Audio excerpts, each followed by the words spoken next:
Nearly 3.5 years after Shin Megami Tensei V graced the Nintendo Switch, Shin Megami Tensei V Vengeance arrives as the apocalypse-style game that many have hoped for. However, Shin Megami Tensei V Vengeance is so much more than that, as it's a game that greatly builds on top of Shin Megami Tensei V and rights the wrongs of the original game in many ways. This game manages to subvert expectations with its storyline, and the breadth of content makes it one of the most comprehensive Megaten experiences to date. From the moment I saw the opening movie, I knew Shin Megami Tensei V Vengeance was going to be quite different. The canon of Vengeance story starts off very similarly to the original story, Canon of Creation. Players become a student at Join High School in Tokyo, stumble into the Netherworld, and fuse with the proto-fiend alchemy to become a demigod known as the Nahobino. It doesn't take much exploration in the first open area, Minato, to see the twist that the story takes.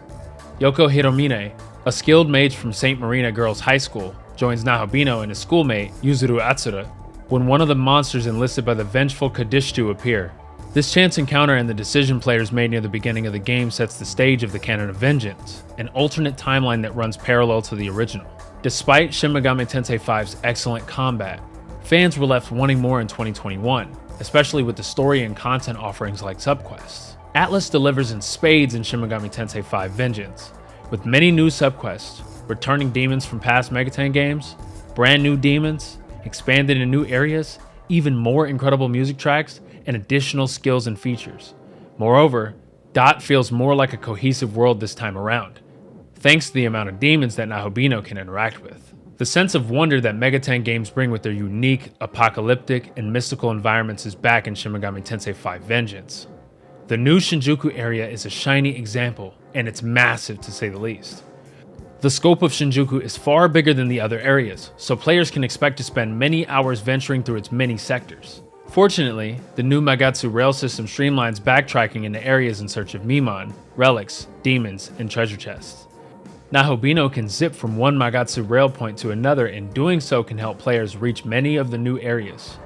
One of the biggest upsides of Shin Megami Tensei V Vengeance is its emphasis on character development.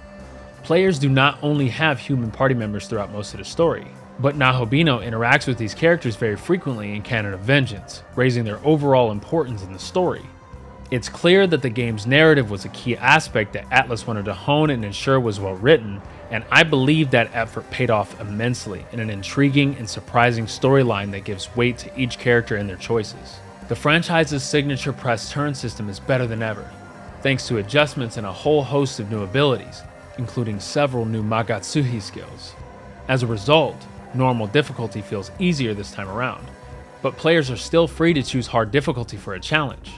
Of course, normal still presents a huge challenge with certain boss fights, but those wanting to play the story-infused demons as they come will enjoy this difficulty. With more than 270 demons in the game, there's a wider range of demons to use in a multitude of party compositions, and the essences they carry can also give Nahobino a greater pool of skills to choose from.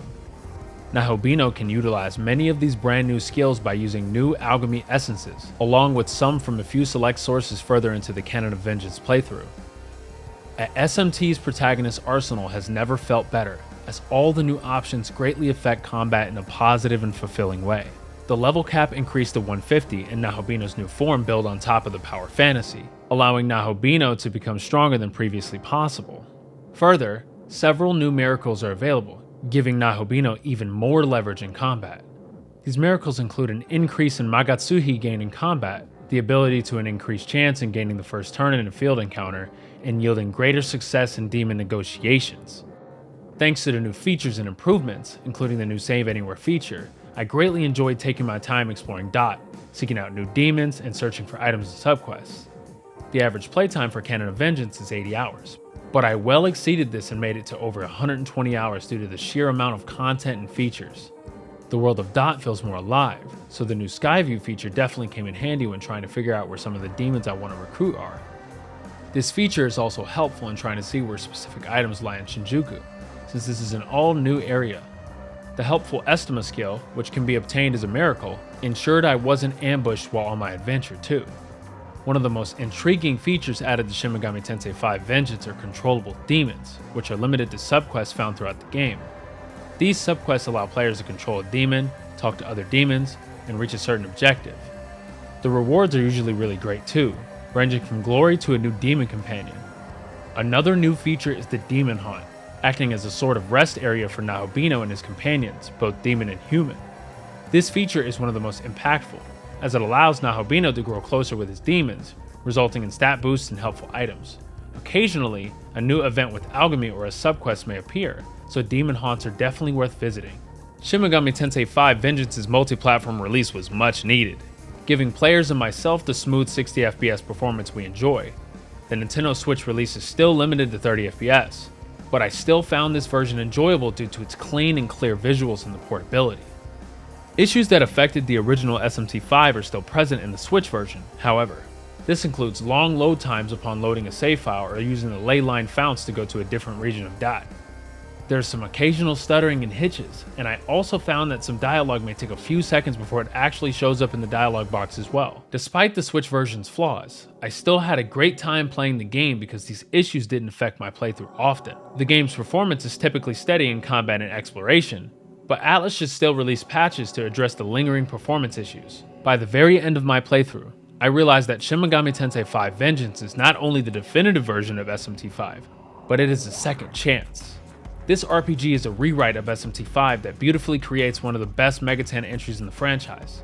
The latest SMT title meets and exceeds the standards of SMT entries before it by telling a compelling new story, offering dozens of hours of new content, and improving the franchise's combat system to its best iteration yet.